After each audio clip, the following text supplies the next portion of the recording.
Why do we hurt ourselves, or why do we suffer in pain? We have been always blaming the other person for our suffering, for our pain and the hurt.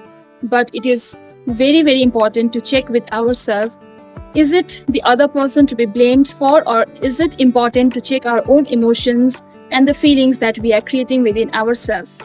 The emotions and the feelings that we create within ourselves is being always attached by the false impression, the false image that we have created due to the emotions that is triggered from this physical body.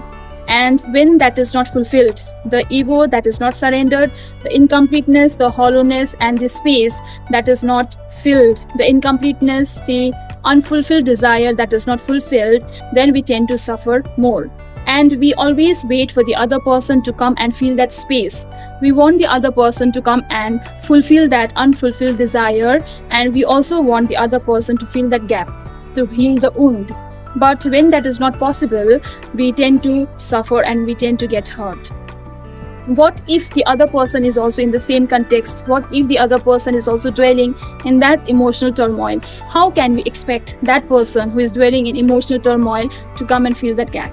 That is absolutely not possible. So what we need to check is that we need to check our own consciousness, that I have to shift my consciousness from the limited being to the unlimited being. Because nobody wants pain, nobody wants the hurt in life. Because our own nature, the nature of the self is peace. The nature of the self is unconditional love. The nature of the self is eternal happiness. So when we are always dwelling in the real sense of self, that means we know that the emotions that is triggered from this body is just temporary, and I have the power to heal that instead of expecting others to come and heal, instead of depending on others for my emotions. So I need to manage my emotions in the awareness of the self. And when I do this, I see that in the realization of the self only, I'll be able to manage, I'll be able to have the clarity, I'll be able to fill that gap. And once I do this, I slowly surrender my ego, I slowly surrender the attachment, and hence I can become the selfless server. Selfless server means a server who gives in the selfless way. What to give?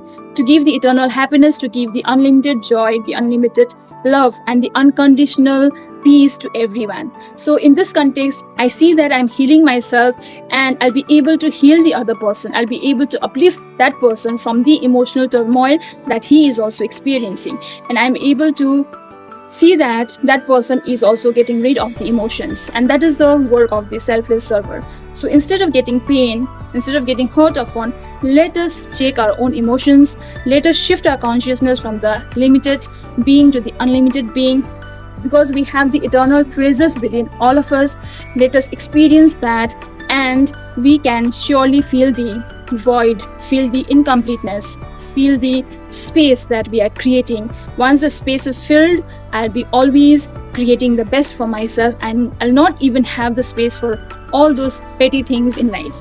So thank you so much, and do take care of yourself.